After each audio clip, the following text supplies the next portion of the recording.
तरह से झारखंड की पूरी भौगोलिक कुंडली बनाने जा रहे हैं। हमारे पास जो स्रोत हैं वो सिर्फ आंकड़े नहीं है, बल्कि एक पूरी कहानी बताते हैं। तो हमारा मिशन है इन सबको जोड़कर झारखंड की एक पूरी मुकम्मल तस्वीर तैयार करना, एक ही बार में। बिल्कुल सही कहा। आज की बातचीत का मकसद सिर्फ ये जानना नहीं है कि भाई झारखंड नक्शे पर कहाँ है, हाँ। बल्कि ये समझना है कि इसके पठार, इसकी नदियाँ, इसके जंगल, ये सब मिलकर इसकी किस्मत कैसे लिखते हैं। सही। मतलब क्यों झारखंड का भूगोल ही इसकी सबसे बड़ी ताकत भी है और शायद सबसे बड़ी चुनौती भी। एग्जैक्टली। इसी सवाल की तह तक जाएंगे आज। चलिए तो फिर शुरू करते हैं बिल्कुल जीरो से। मतलब अगर किसी को ग्लोब पर ढूंढना हो तो कहाँ देखेगा? हमारे पास इसके अक्षांश और देशांतर के आंकड़े हैं। 21 डिग्री 58 मिनट 10 सेकंड से 25 डिग्री 19 मिनट 15 सेकंड उत्तरी अक्षांश। हाँ। और ये नंबर सिर्फ एक पता नहीं है ना? नहीं, बिल्कुल नहीं। उत्तरी अक्षांश में होने का सीधा मतलब है कि झारखंड पूरी तरह से उत्तरी गोलार्ध में है और कर्क रेखा इसके लगभग बीच से गुजरती है। और यहीं से सारी कहानी शुरू होती है। यहाँ की जलवायु कैसी होगी, यहाँ कौन सी फसलें उगेंगी, सब कुछ इन नंबरों में छिपा है। और जाहिर है ये बिहार के दक्षिणी हिस्से से अलग होकर बना भारत का 28वां राज्य है। जी, लेकिन ये सिर्फ एक राजनीतिक बंटवारा नहीं था। अच्छा? नहीं, भौगोलिक नजर से देखें तो ये दो अलग अलग दुनियाओं का बंटवारा था। कैसे? बिहार का उत्तरी हिस्सा मतलब गंगा के मैदान, उपजाऊ समतल भूमि, और झारखंड छोटा नागपुर का ऊबड़ खाबड़ खनिज से भरा पठार। ये दो भू आकृतियां इतनी अलग हैं कि एक अलग राज्य की मांग के पीछे ये एक बहुत बड़ा कारण था। ये दिलचस्प है। तो ये बंटवारा तार्किक था। बिल्कुल। अब आते हैं आकार पर। इसका कुल क्षेत्रफल है 79,714 वर्ग किलोमीटर, जो भारत के कुल क्षेत्रफल का लगभग 2.42% है। 2.42%। सुनने में ये आंकड़ा मामूली लग सकता है। हाँ, बहुत बड़ा तो नहीं है। लेकिन यही तो झारखंड का सबसे बड़ा विरोधाभास है। इस 2.42% जमीन के नीचे भारत का लगभग 40% खनिज छिपा हुआ है। 40%? जी, कोयला, लोहा, तांबा, यूरेनियम, बॉक्साइट, सब कुछ। तो इसका महत्व इसके आकार से नहीं, बल्कि इसकी जमीन के नीचे दबे खजाने से है। वाह, ये तो देश का एक भूवैज्ञानिक पावर हाउस हुआ। इसमें कोई शक नहीं है। एक और बात जो मुझे आंकड़ों में दिखी वो है इसका आकार। ये पूरब से पश्चिम की ओर ज्यादा लंबा है, 463 किलोमीटर। और उत्तर से दक्षिण की ओर 380 किलोमीटर। हाँ, तो लगभग एक चौकोर जैसा, पर थोड़ा खिंचा हुआ। और ये जो इसका पूरब पश्चिम अक्ष है ना, ये बहुत महत्वपूर्ण है। यही झारखंड का औद्योगिक और खनिज गलियारा है। अच्छा। आप पूरब में धनबाद के कोयला क्षेत्रों से लेकर पश्चिम में गुमला और लोहरदगा की बॉक्साइट खदानों तक एक सीधी रेखा खींच सकते हैं। तो चुनौती ये है कि राज्य का आर्थिक इंजन एक पतली पट्टी में केंद्रित है। बिल्कुल। जबकि बाकी आबादी और कृषि संसाधन उत्तर और दक्षिण में फैले हुए हैं। इन दोनों को एक साथ कैसे जोड़ा जाए, ये हमेशा से एक पहेली रही है। मतलब राज्य का आकार ही उसकी विकास की चुनौतियों को तय कर रहा है। काफी हद तक। यहाँ से बात और गहरी होती है। छोटा नागपुर का पठार। बिल्कुल सही पकड़ा। अगर झारखंड एक शरीर है तो छोटा नागपुर का पठार उसकी रीढ़ की हड्डी है। नोट्स में साफ लिखा है कि राज्य का ज्यादातर हिस्सा इसी पठार पर है। और ये कोई छोटा मोटा पठार नहीं है? नहीं, बिल्कुल नहीं। ये भारत के विशाल प्रायद्वीपीय पठार का ही एक हिस्सा है जो उत्तर पूर्व की तरफ निकला हुआ है। इसकी औसत ऊंचाई 760 मीटर बताई गई है। 760 मीटर यानी लगभग 2500 फीट। इसका मतलब ये अपने पड़ोसी राज्यों जैसे बिहार के मैदानी इलाकों से काफी ऊंचा है। ये ऊंचाई ही तो इसे अलग पहचान देती होगी। यही इसकी पहचान है। ये ऊंचाई न सिर्फ इसके मौसम को थोड़ा ठंडा रखती है, बल्कि इसकी नदियों की दिशा भी तय करती है। और इसी उबड़ खाबड़ जमीन के कारण यहाँ मैदान कम और पहाड़ियाँ ज्यादा हैं। इसी से जुड़ा नोट्स में एक पाट क्षेत्र का जिक्र है। हाँ, जिसे इस पठार का सबसे ऊंचा हिस्सा बताया गया है। और उसके साथ एक बहुत ही कमाल की बात लिखी है कि यहाँ आदिम जनजातियां बसती हैं। हाँ, ये मुझे बहुत दिलचस्प लगा। क्या ऊंचाई और आदिम जनजातियों के बसने में कोई सीधा संबंध है? ये एक क्लासिक उदाहरण है कि कैसे भूगोल इतिहास और संस्कृति को पनाह देता है। हाँ, ऊंचे घने जंगलों वाले और दुर्गम इलाके बाहरी दुनिया के दखल से बचे रहते हैं। ये क्षेत्र इन प्राचीन समुदायों के लिए एक समझिए प्राकृतिक किले की तरह काम करते आए हैं, जहां उनकी भाषा, संस्कृति, जीवन शैली सदियों तक सुरक्षित रह सके। वाह, तो ये सिर्फ एक भौगोलिक तथ्य नहीं है, ये एक तरह की सांस्कृतिक तिजोरी है जिसकी चाबी भूगोल के पास है। बहुत खूब। अब जमीन के थोड़ा और अंदर की बात करते हैं। नोट्स कहते हैं कि यहाँ आग्नेय और रूपांतरित चट्टानें हैं जिनकी टूटने से लाल मिट्टी बनती है, और ये 90% हिस्से में है। मेरे लिए लाल मिट्टी का मतलब अक्सर कम उपजाऊ जमीन होता है। क्या मैं सही सोच रहा हूँ? आपने बिल्कुल सही नस पकड़ी है। ये झारखंड की कहानी का एक केंद्रीय विरोधाभास है। विरोधाभास? हाँ, जिस जमीन के नीचे बेशकीमती खनिज दबे हैं, उसी जमीन के ऊपर खेती करना एक संघर्ष है। लाल मिट्टी में पोषक तत्व कम होते हैं और पठारी ढालान इस मुश्किल को और बढ़ा देती है। कैसे? नोट्स में एक शब्द का जिक्र है, मिट्टी का कटाव। जब ढलान पर तेज बारिश होती है तो पानी अपने साथ मिट्टी की सबसे उपजाऊ ऊपरी परत को बहा ले जाता है।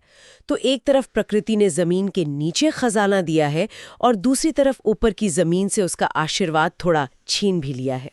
तो जमीन उबड़ खाबड़ है, मिट्टी खेती के लिए मुश्किल। अब जरा इसकी सीमाओं को देखते हैं। एक बहुत ही रोचक तथ्य नोट्स में है कि झारखंड एक लैंडलॉक्ड राज्य है। इसका असल जिंदगी में क्या मतलब होता है? इसका मतलब है कि आपकी दुनिया आपके पड़ोसियों से तय होती है। अच्छा। लैंडलॉक्ड होने का मतलब है कि आपके पास समुद्र तक सीधी पहुंच नहीं है। व्यापार के लिए, खासकर समुद्री व्यापार के लिए, आपको अपने पड़ोसी राज्यों पर निर्भर रहना होगा। नोट्स के मुताबिक झारखंड 5 राज्यों से घिरा है: बिहार, पश्चिम बंगाल, उड़ीसा, छत्तीसगढ़ और उत्तर प्रदेश। इसका मतलब है कि कोलकाता और हल्दिया या फिर पारादीप के बंदरगाह इसकी जीवन रेखा हैं। बिल्कुल। और ये निर्भरता सिर्फ आर्थिक नहीं होती। तो इसका कोई सांस्कृतिक असर भी होता है? असर हर चीज पे होता है। सोचिए, जब लोग व्यापार के लिए, काम के लिए या बस यूं ही एक दूसरे के राज्य में आते जाते हैं, तो वो अपने साथ अपनी भाषा, अपना खाना, अपने त्योहार भी लाते हैं। तो झारखंड के पूर्वी हिस्से में बंगाली संस्कृति का असर दिखेगा और उत्तरी हिस्से में भोजपुरी और मगही का। ये सीमाएं लकीरें नहीं, बल्कि ऐसे क्षेत्र हैं जहां संस्कृतियां एक दूसरे में घुल मिल जाती हैं। अरे वाह, ये तो कमाल है। इसी सिलसिले में एक और बात, गढ़वा जिला। नोट्स कहते हैं कि ये एकमात्र ऐसा जिला है जो 3 राज्यों की सीमाओं को छूता है। हाँ, बिहार, उत्तर प्रदेश और छत्तीसगढ़। मतलब आप एक ही जिले में खड़े होकर 3 अलग-अलग राज्यों की तरफ देख सकते हैं। ये तो किसी भौगोलिक तिराहे जैसा हुआ। बिल्कुल। और सोचिए कि उस तिराहे पर बसे गांव में क्या होता होगा। वहां के बाजार में 3 राज्यों के लोग मिलते होंगे, 3 तरह की बोलियां सुनाई देती होंगी, और शायद एक ही परिवार में 3 राज्यों से रिश्तेदारियां होती होंगी। वो जगह सांस्कृतिक रूप से कितनी समृद्ध होगी। सही कहा। ये एक छोटा सा तथ्य हमें बताता है कि जमीन पर जीवन कितना दिलचस्प हो सकता है। और फिर इसका ठीक उल्टा भी है। नोट्स के आखिर में एक तालिका है जो बताती है कि लोहरदगा और खूंटी 2 ऐसे जिले हैं जो किसी भी दूसरे राज्य से नहीं लगते। हाँ, वो पूरी तरह से झारखंड के भीतर ही घिरे हुए हैं। तो ये भी उतना ही महत्वपूर्ण है। बिल्कुल। अगर गढ़वा एक चौराहा है, तो लोहरदगा और खूंटी राज्य का दिल है।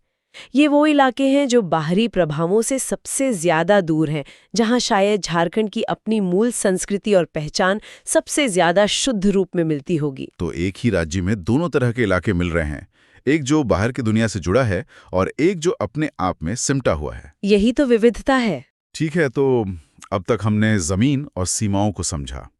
अब बात करते हैं उस चीज की जो इन सब पर असर डालती है, प्रकृति का मिजाज। हमने शुरू में कर्क रेखा की बात की थी, जो नोट्स के मुताबिक राज्य के ठीक बीच से गुजरती है। इसका जलवायु पर क्या असर होता है? इसका बहुत बड़ा असर है। कर्क रेखा के होने से ही यहाँ की जलवायु उष्णकटिबंधीय मानसूनी है। लेकिन कहानी और भी दिलचस्प है। वो कैसे? नोट्स बताते हैं कि यहाँ मानसून की दोनों शाखाओं से बारिश होती है। अच्छा। अरब सागर वाली भी और बंगाल की खाड़ी वाली भी। अच्छा। लेकिन बंगाल की खाड़ी झारखंड के ज्यादा नजदीक है, इसलिए यहाँ की ज्यादातर बारिश उसी शाखा से होती है। ये एक तरह से झारखंड का बंगाल से भौगोलिक रिश्ता है, जो हर साल मानसून में ताजा हो जाता है। और जंगल, झारखंड का नाम सुनते ही घने जंगल दिमाग में आते हैं।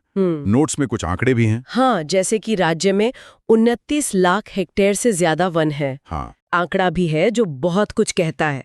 2017 की वन सर्वे रिपोर्ट के हवाले से बताया गया है कि झारखंड का कार्बन स्टॉक 222.882 मिलियन टन है। कार्बन स्टॉक, ये सुनने में थोड़ा जटिल है। इसका आसान सा मतलब है कि यहाँ के जंगलों ने अपने अंदर भारी मात्रा में कार्बन सोख रखा है, जो उन्हें पर्यावरण के लिए बहुत जरूरी बनाता है। और सबसे दिलचस्प बात यह है कि यह देश के कुल कार्बन स्टॉक का 3.15% है, जबकि झारखंड का क्षेत्रफल देश का सिर्फ 2.42% है। एक मिनट, इसका मतलब ये हुआ कि क्षेत्रफल के हिसाब से यहाँ के जंगल ज्यादा घने और स्वस्थ हैं। सही पकड़ा। वे अपने आकार से ज्यादा बड़ी जिम्मेदारी निभा रहे हैं। बिल्कुल सही, अपने आकार से ज्यादा बड़ी जिम्मेदारी निभाना, ये झारखंड के जंगलों के लिए एकदम सही बात है।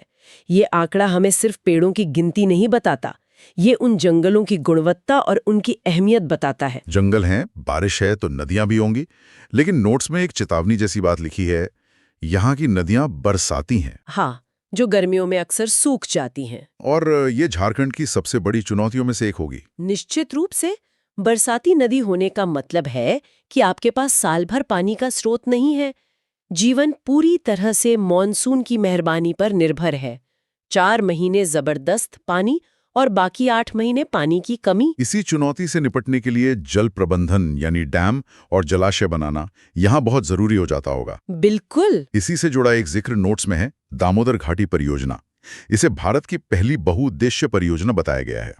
ये तो एक गर्व की बात लगती है। हाँ है तो। लेकिन इसके साथ एक बहुत ही अजीब लाइन लिखी है। संथाल परगना में दामोदर घाटी परियोजना को संथाल पार्टी द्वारा स्वीकृत नहीं था, वही परियोजना मौजूद है। ये थोड़ा उलझा हुआ है, इसका क्या मतलब निकाला जाए? ये लाइन इन 2 पन्नों में छिपी सबसे गहरी कहानी है। ये हमें याद दिलाती है कि विकास की कहानी कभी भी सीधी नहीं होती। मतलब एक तरफ देश की पहली बड़ी बहुउद्देश्य परियोजना का राष्ट्रीय गौरव था, जिससे बिजली बननी थी, सिंचाई होनी थी, बाढ़ रोकनी थी, तो दूसरी तरफ शायद स्थानीय समुदायों के विस्थापन, उनकी जमीन और संसाधनों पर उनके अधिकार का सवाल था। अच्छा, ये नोट्स उस जमीनी तनाव की एक झलक दे रहे हैं जो अक्सर विकास के बड़े बड़े नक्शों से गायब हो जाती है।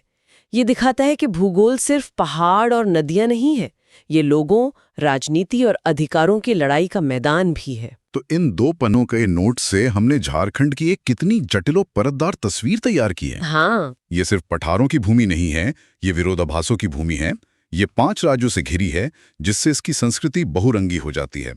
यहाँ लाल मिट्टी है जो खेती को मुश्किल बनाती है, लेकिन उसी के नीचे खनिजों का भंडार है। और यहाँ घने जंगल हैं जो देश का कार्बन सोखते हैं, लेकिन यहाँ की नदियां गर्मियों में सूख जाती हैं। सच में ये दिखाता है कि कैसे भूगोल किसी जगह के चरित्र को गढ़ता है। इसका लैंडलॉक्ड होना इसे व्यापार के लिए दूसरों पर निर्भर बनाता है। इसकी पठारी जमीन जहां एक तरफ इसे खनिज संपदा देती है, वहीं खेती को एक चुनौती बना देती है। और इसकी बरसाती नदियां पानी की हर बूंद को कीमती बना देती हैं। ये सब मिलकर वहां के लोगों के जीवन, उनकी अर्थव्यवस्था और उनकी संस्कृति की कहानी लिखते हैं। इन नोट्स ने हमें बहुत कुछ बताया, लेकिन एक सवाल भी मेरे मन में छोड़ दिया है। क्या सवाल? नोट्स में उन सभी जगहों के नाम दिए गए हैं जहां से कर्क रेखा गुजरती है। किस्को, ओरमांझी, गोला, गोपालपुर और भी कई। ये मुझे सोचने पर मजबूर करता है कि क्या उन गांवों और कस्बों में रहने वाले लोगों के जीवन में या उनकी लोक कथाओं में इस खगोलीय रेखा का कोई खास मतलब है? ये दिलचस्प सवाल है। क्या वो जानते हैं कि वो धरती की एक ऐसी काल्पनिक लेकिन महत्वपूर्ण रेखा पर रहते हैं? यह एक ऐसा सवाल है जिसका जवाब शायद इन भौगोलिक आंकड़ों में कभी दर्ज नहीं होता, लेकिन वो भी तो उस जगह की कहानी का एक हिस्सा है। आज हम एक बहुत ही दिलचस्प विषय पर गहराई से उतरने वाले हैं। जी। हमारे पास झारखंड की भूगर्भिक संरचना पर, मतलब उसकी जमीनी बनावट पर एक विस्तृत लेख और एक नक्शा आया है। अरे, तो आज का हमारा मिशन ये समझना है कि इस राज्य की जमीन के नीचे आखिर ऐसा क्या है, क्या छिपा है कि इससे रत्न गर्भा कहते हैं। मतलब वो भूमि जिसके गर्भ में रत्न हो। ये वाकई एक दिलचस्प खोज होने वाली है, क्योंकि झारखंड की जो कहानी है ना, वो सिर्फ जमीन के ऊपर नहीं, बल्कि जमीन की नीचे की चट्टानों में लिखी है। और यही चट्टानें तय करती हैं कि वहाँ कौन से उद्योग लगेंगे, शहर कहाँ बसेंगे और लोगों की जिंदगी कैसी होगी। बिल्कुल सही बात है। और इन स्रोतों को देखते ही एक बात तो मतलब एकदम सामने आती है जो हैरान कर देती है। इसमें लिखा है कि राज्य का 90% हिस्सा, आप सोचिए 90%, लगभग पूरा का पूरा झारखंड एक ही तरह की अरबों साल पुरानी चट्टानों से बना है। हाँ, ये किसी भी जगह के लिए एक बहुत असाधारण बात है। तो चलिए इसी धागे को पकड़कर आगे बढ़ते हैं और देखते हैं कि ये कहानी हमें कहाँ ले जाती है। जरूर। ये झारखंड की भूगर्भिक पहचान का सबसे बड़ा सच है और यहीं से रत्नगर्भा के रहस्य का ताला खुलता है। तो फिर चलिए इस ताले को खोलते हैं। हमारे स्रोत बताते हैं कि ये जो 90% चट्टानें हैं वो आर्कियन, ग्रेनाइट नीस और धारवाड़ क्रम की हैं। नाम सुनने में थोड़े भारी लगते हैं, लेकिन असल में यही झारखंड की नींव है। ये सिंहभूम, सरायकेला, सिमडेगा, मतलब लगभग पूरे दक्षिणी पूर्वी हिस्से में फैली हुई हैं। और स्रोत में एक और खास बात लिखी है कि छोटा नागपुर पठार की ज्यादातर चट्टानों का रिश्ता भी इसी पुराने दौर से है। अच्छा। यहाँ आर्कियन शब्द को समझना जरूरी है। आर्कियन का मतलब है पृथ्वी के इतिहास का वो शुरुआती दौर जब हमारी धरती बन ही रही थी।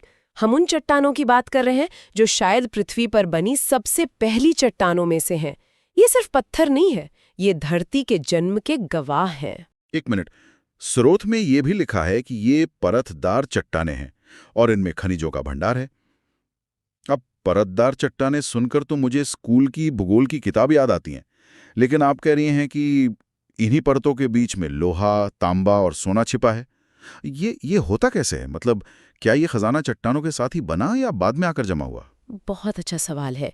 सोचिए, अरबों साल पहले जब ये चट्टानें बन रही थीं तो इन पर बेहिसाब गर्मी और दबाव पड़ रहा था। इस प्रक्रिया में ये खिंचती, मुड़ती, सिकुड़ती रहीं, जिससे इनमें परतें बन गईं, जैसे किसी किताब के पन्ने होते हैं। अच्छा। और इसी उथल-पुथल के दौरान जो पिघले हुए खनिज थे वो इन परतों के बीच की दरारों में आकर जमा होते गए। ये ठीक वैसा ही है जैसे आप एक सैंडविच में अलग-अलग परतें लगाते हैं। और क्योंकि झारखंड का 90% हिस्सा इन्हीं चट्टानों से बना है, तो समझिए कि पूरे राज्य में ये खनिजों का सैंडविच फैला हुआ है। वाह। इसीलिए रत्नगर्भा सिर्फ एक पोएटिक नाम नहीं है, ये एक भूगर्भिक सच्चाई है। अब ये तस्वीर साफ हुई। तो ये परतें असल में खजाने की तिजोरियां हैं।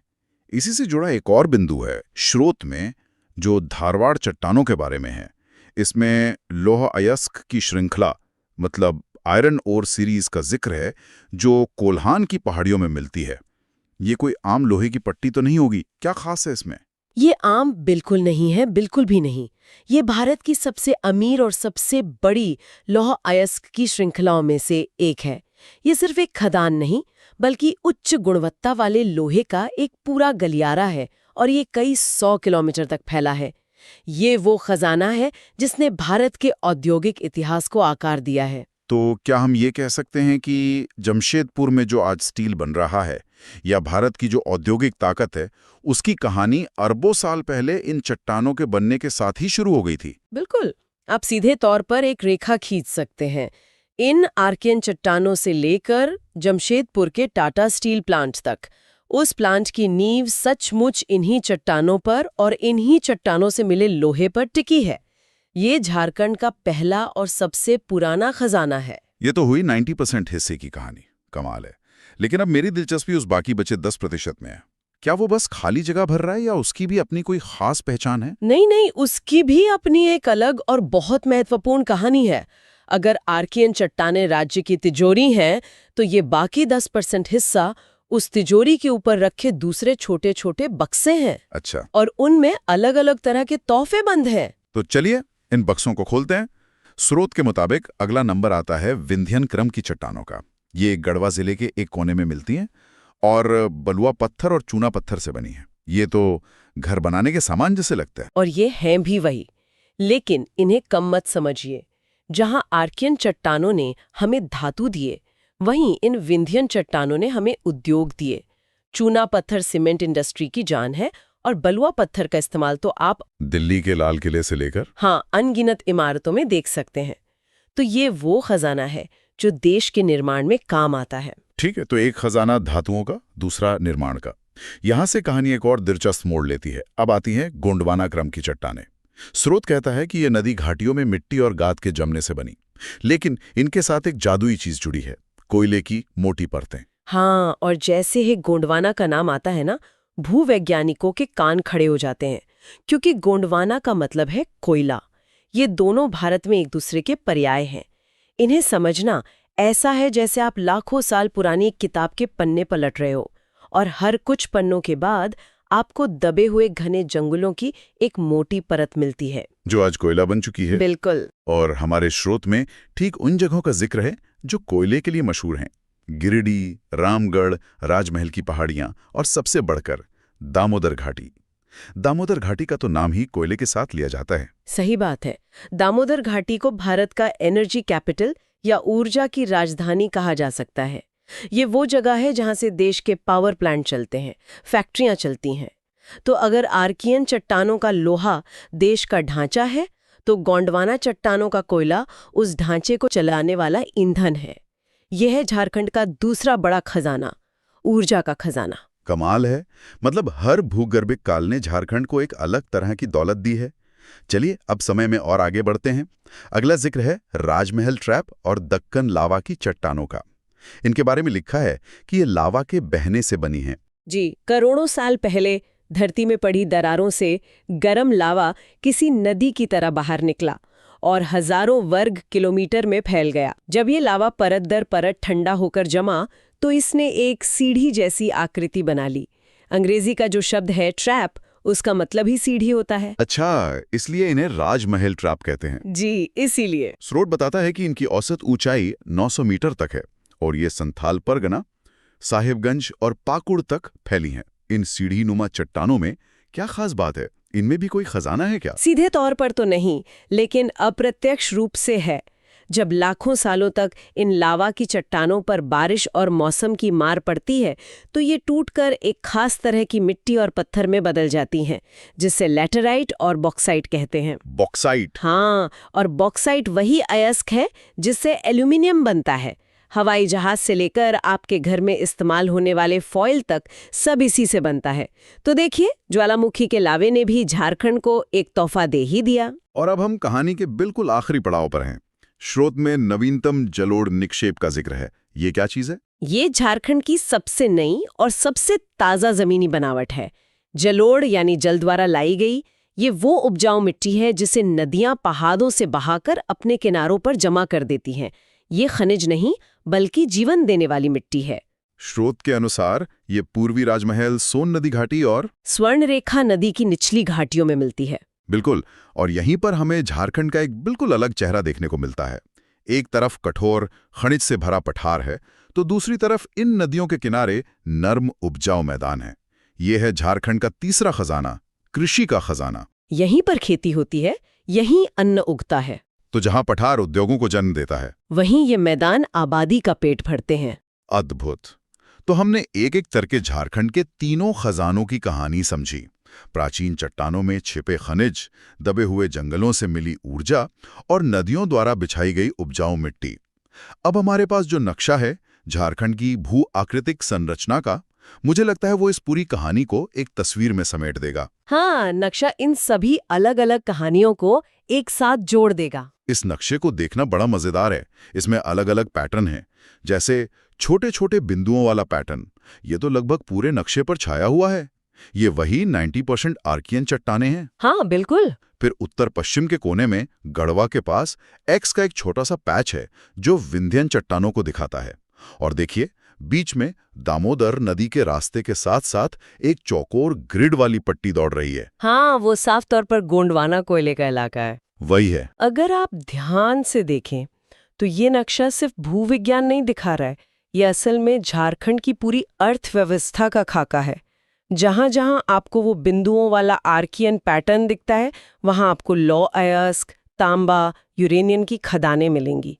जहां आपको वो ग्रिड वाली गोंडवाना पट्टी दिखती है, वहां आपको झरिया और बोकारो जैसे कोयला क्षेत्र मिलेंगे। और किनारों पर ये जो तिरछी रेखाओं वाले हरे रंग के हिस्से हैं, वो नवीनतम जलोढ़ मैदान है, जहां खेती होती होगी। बिल्कुल। ये नक्शा हमें बताता है कि प्रकृति ने संसाधनों का वितरण कैसे किया है। ये दिखाता है कि क्यों जमशेदपुर एक स्टील सिटी बना और क्यों धनबाद एक कोल कैपिटल।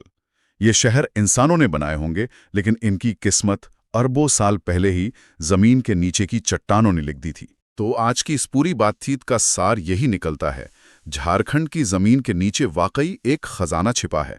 इसकी 90% नींव उन आर्कियन चट्टानों से बनी है जो इसे सचमुच रत्नगर्भा बनाती हैं। फिर गोंडवाना की चट्टानें इसे देश का पावर हाउस बनाने वाली ऊर्जा देती हैं। और अंत में नदियों के लाए जलोढ़ मैदान इसे जीवन जीने का आधार यानी कृषि देते हैं। तो इन सब का कुल मतलब क्या है?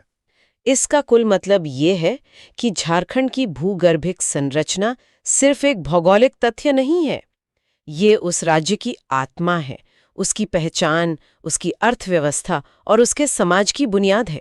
आप झारखंड से उसकी चट्टानें और खनिज निकाल दें तो पीछे जो बचेगा उसे पहचानना मुश्किल हो जाएगा। ये सिर्फ पत्थरों का अध्ययन नहीं है, ये एक प्रदेश के वर्तमान और भविष्य को समझने की चाबी है। बिल्कुल सही। तो आज हमने देखा कि कैसे लाखों करोड़ों साल पहले हुई भूगर्भिक घटनाओं ने झारखंड को प्राकृतिक संसाधनों का यह अनमोल खजाना दिया। और यहीं पर हम अपने श्रोताओं के लिए एक सवाल छोड़ जाते हैं। हमने देखा कि भूविज्ञान ने झारखंड को ये तोहफे कैसे दिए। अब सोचने वाली बात यह है कि आज हम जिस बड़े पैमाने पर इन खनिजों को ज़मीन से निकाल रहे हैं, वो आने वाले समय में झारखंड के भविष्य के भूविज्ञान और पर्यावरण को किस तरह से आकार दे सकता है। क्या हम इन तोहफों का इस्तेमाल इस तरह कर रहे हैं कि आने वाली पीढ़ियों के लिए भी ये भूमि रत्न गर्भा बनी रहे? नमस्कार। हमारे पास झारखंड के ज़मीन की बनावट पर कुछ बहुत ही दिलचस्प नोट्स और एक नक्शा आया है और आज हम इसी की गहराई में उतरने वाले हैं। बिल्कुल। हमारा मकसद सिर्फ ये देखना नहीं है कि कौन सी पहाड़ी कहाँ है या पठार कितना ऊंचा है। नहीं, उससे कहीं ज्यादा। हाँ, हम ये समझना चाहते हैं कि झारखंड की ये जो अनूठी भौगोलिक रूपरेखा है वो वहाँ के लोगों की जिंदगी को, उनके मौकों को कैसे गढ़ती है। आपने बिल्कुल सही कहा। ये एक तरह से जमीन के जरिए उस जगह की कहानी पढ़ने जैसा है। वाह। तो चलिए एक सफर पर निकलते हैं, झारखंड के नक्शे पर पश्चिम से पूरब की ओर। ठीक है। हम शुरुआत करेंगे सबसे ऊंचे, सबसे अलग थलग इलाके से और फिर धीरे धीरे नीचे उतरते हुए मैदानी इलाकों तक पहुंचेंगे। और इस सफर में हम देखेंगे कि कैसे हर कुछ किलोमीटर्स पर जमीन का मिजाज और शायद लोगों की किस्मत भी बदल जाती है। बिल्कुल। तो इस कहानी की नींव ये कहाँ से शुरू होती है? जाहिर है छोटा नागपुर के पठार से, हाँ, जिस पर पूरा झारखंड बसा हुआ है। इन नोट्स में इसकी औसत ऊंचाई बताई गई है 760 मीटर। जी, 760 मीटर। लेकिन हर कहानी में एक शिखर होता है, एक हीरो। हाँ, और यहाँ का शिखर है पारसनाथ।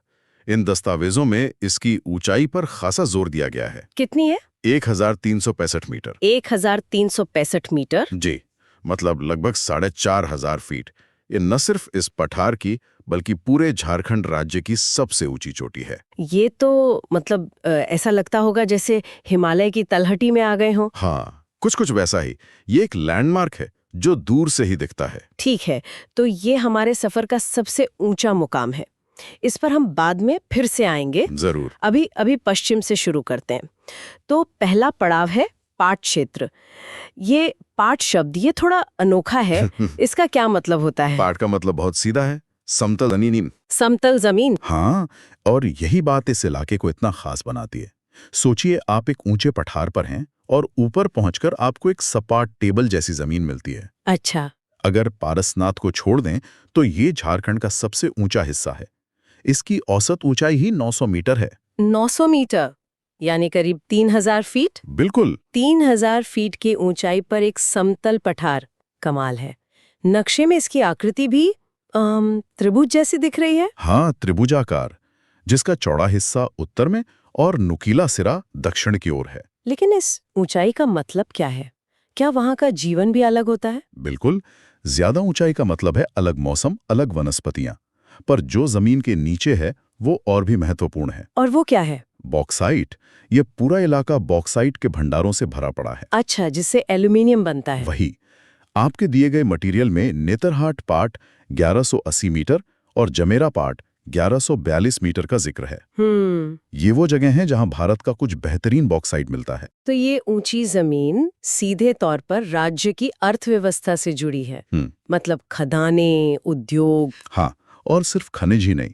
नोट्स में ये भी लिखा है कि शंख और उत्तरी कोयल जैसी नदियां भी यहीं से जन्म लेती हैं। तो ये इलाका पानी भी दे रहा है। सही पकड़ा आपने। ये इलाका झारखंड के लिए एक खजाने की तरह है, ऊंचा, खनिजों से भरा और नदियों को जन्म देने वाला।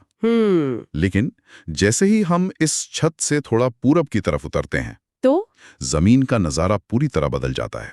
हम पहुंचते हैं झारखंड के सबसे बड़े पठारी हिस्से में, रांची के पठार पर। जी, और यहाँ की कहानी पाट क्षेत्र से बिल्कुल अलग है। अलग कैसे है? तो ये भी पठारी। हाँ, पर ये एक अलग तरह का पठार है। पहली बात तो इसकी औसत ऊंचाई पाट क्षेत्र से कम है। कितनी कम? लगभग 600 मीटर। अच्छा, सीधा 300 मीटर का फर्क। हाँ, और ये उतना ऊंचा नहीं, लेकिन बहुत ज्यादा फैला हुआ है, लगभग चौकोर शक्ल में। झारखंड का दिल कह सकते हैं इसे। कह सकते हैं, लेकिन इसकी असली पहचान इसकी ऊंचाई या आकार नहीं है। तो फिर क्या है? इसकी पहचान है पानी के करतब से। पानी के करतब? ये सुनने में दिलचस्प लग रहा है। होता यह है कि जब इस बड़े और समतल पठार से नदियां बहती हुई इसके किनारों तक पहुंचती हैं, तो उन्हें अचानक एक गहरी खाई मिलती है।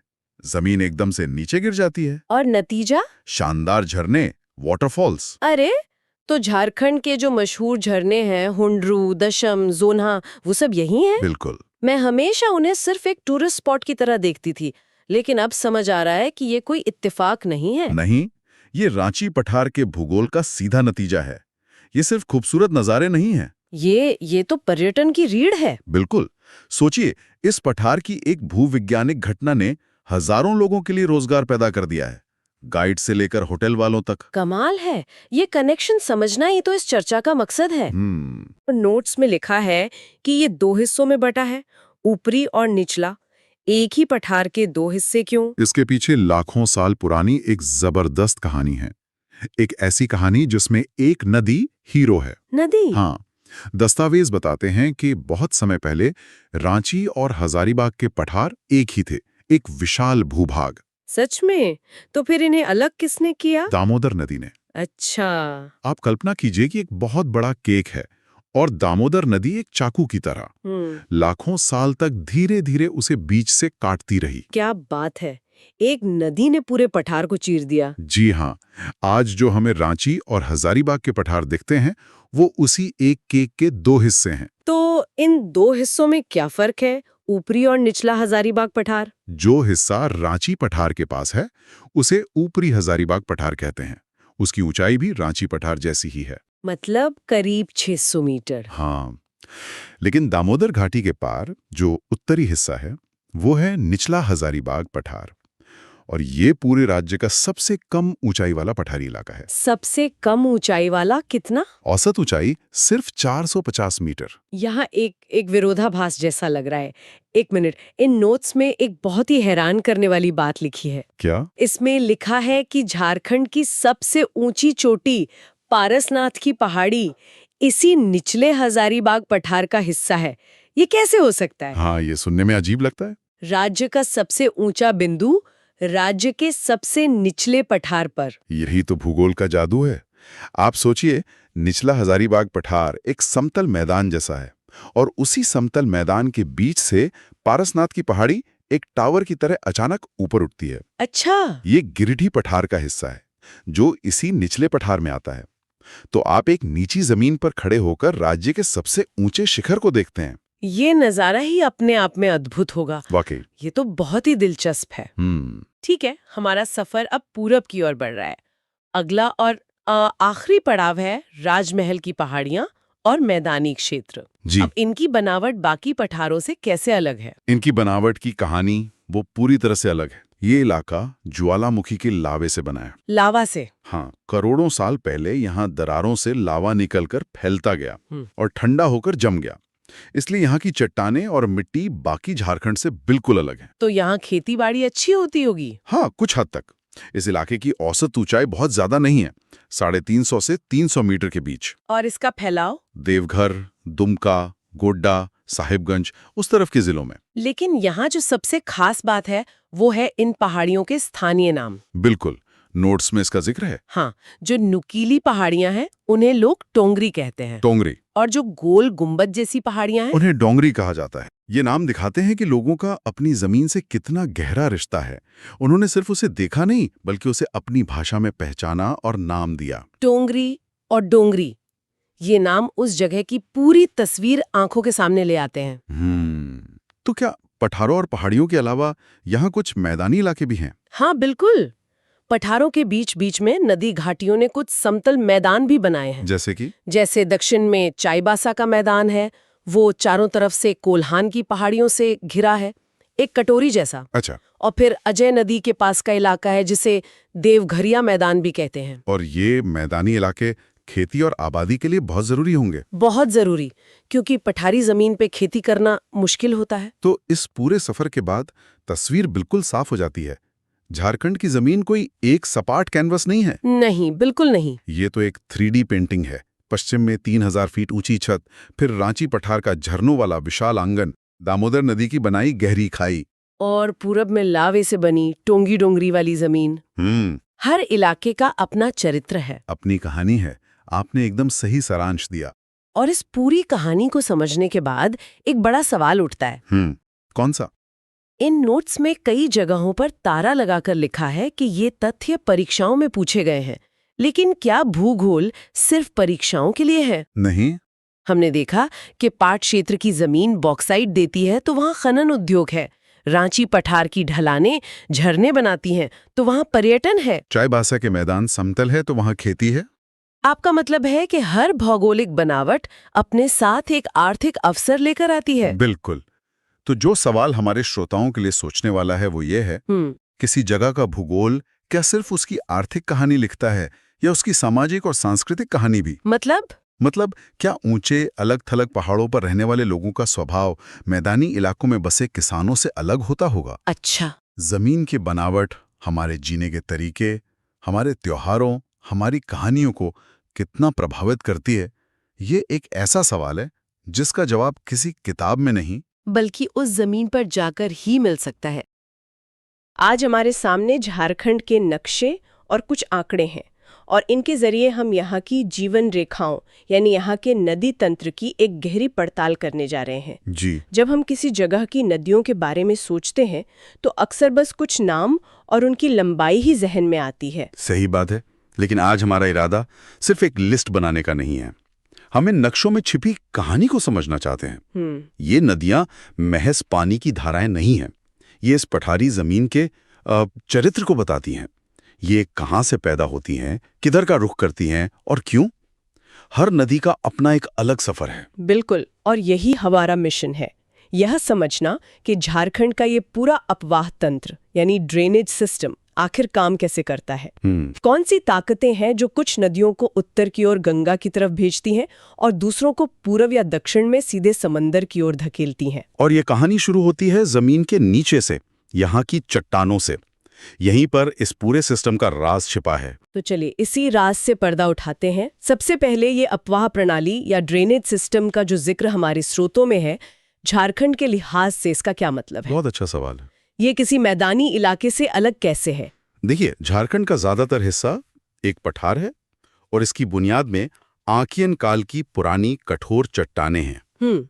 अब इन चट्टानों की खासियत है इनकी छिद्रता, यानी पानी सोखने की क्षमता बहुत कम होती है। अच्छा, जिसे अंग्रेजी में पोरोसिटी कहते हैं। एग्जैक्टली, पोरोसिटी बहुत कम है। तो मतलब पानी जमीन के अंदर ज्यादा जा ही नहीं पाता, और क्योंकि ये एक पठारी इलाका है तो ढलान भी तेज होगी। आपने बिल्कुल सही पकड़ा।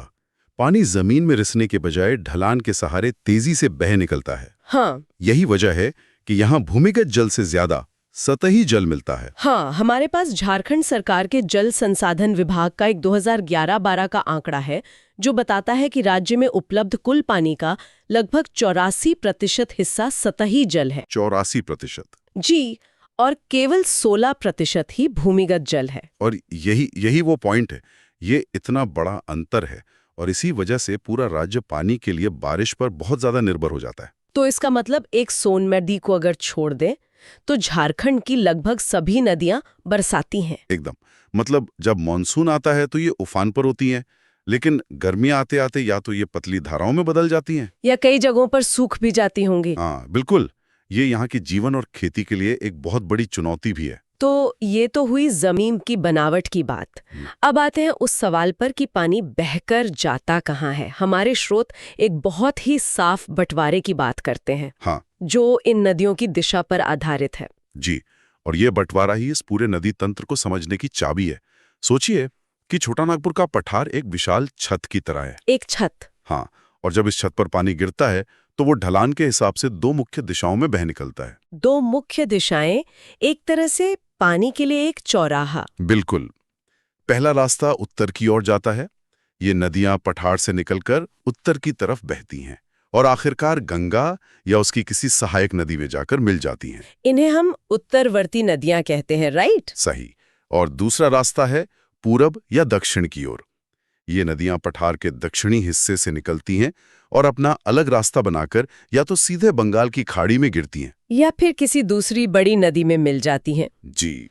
तो एक ही पठार से निकली नदियां बिल्कुल अलग-अलग मंजिलों तक पहुंचती हैं।